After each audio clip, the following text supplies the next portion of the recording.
এখন এই কোরআনের তেলাওয়াতটা নবীজি তেলাওয়াত করার কারণে মক্কার সব কাফেরগুলা বলতেছে আজকে মুহাম্মাদের দরবারে যাব না। ঠিক আবু জাহেলও এই পাশ ওই পাশ করতেছে। এমন সময় স্ত্রী বলতেছে, কি ব্যাপার, আপনি মানুষের নেতা, তা আপনি যদি এরকম করেন তাহলে কিভাবে হবে? স্ত্রী, আমার শোনো, আমি মুহাম্মাদের তেলাওয়াত শুনতে পাই আর দিলের খোরাক পাই।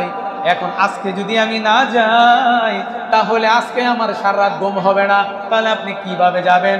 একটা কারণ, আজকে আমি সমস্ত মক্কার যারা আমার বন্ধু রয়েছে, সাথী সঙ্গী রয়েছে, তাদেরকে বলেছি আর যাবা না, তারা যাবে না।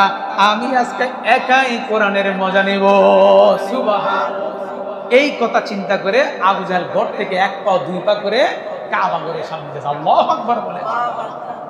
এমন সময় উতবা, সাইবা, ওলীদ ইবনে মুগীরা তারা চিন্তা করতেছে, দূর, মুহাম্মাদের তেলাওয়াত না শুনতে আছে ঘুম হবে না, তো তারা তো কেউ যাবে না, আমি আজকে একা গিয়ে তেলাওয়াত শুনবো। সুবহানাল্লাহ পড়ে।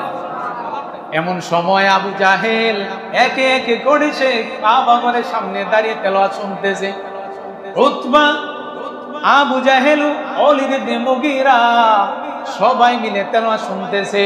তেলাওয়াত শুনতে শুনতে দেখে হযরতে বেলাল রাদিয়াল্লাহু তাআলা আনহু ফজরের আযান দিয়ে আল্লাহু আকবার বলেন।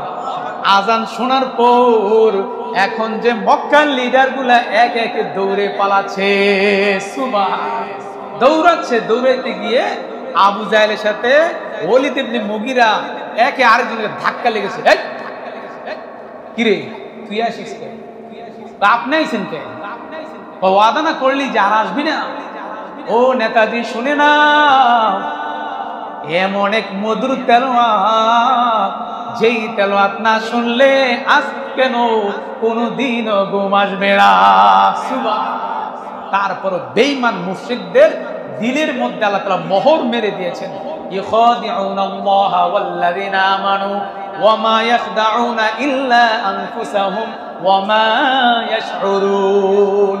আল্লাহ তাআলা বলেন, তাদের দিলের মধ্যে মোহর মেরে দিয়েছি। নবী হে, আপনি তাদের জন্য যত দোয়া করেন তারা ইসলাম গ্রহণ করবে না, কারণ আল্লাহ তাআলা বলেন আমি তাদের কপালে হেদায়েত রাখি নাই। এই জন্যে ওই যে আবু জাহেল, আবু লাহাব, উতবা, সাইবা, ওলীদ ইবনে মুগীরা, তাদের কপালে ইসলাম নাই। সুবহানাল্লাহ।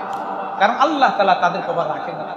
এই কোরআনটা সেই দিন আল্লাহর নবী সাল্লাল্লাহু আলাইহি ওয়াসাল্লাম হাসরের মাঠে আল্লাহ বলেন তেলাওয়াত করেন, আল্লাহর নবীর তেলাওয়াত শুনে সমস্ত মানুষগুলো অজ্ঞান অবস্থায় পড়ে। সুবহানাল্লাহ।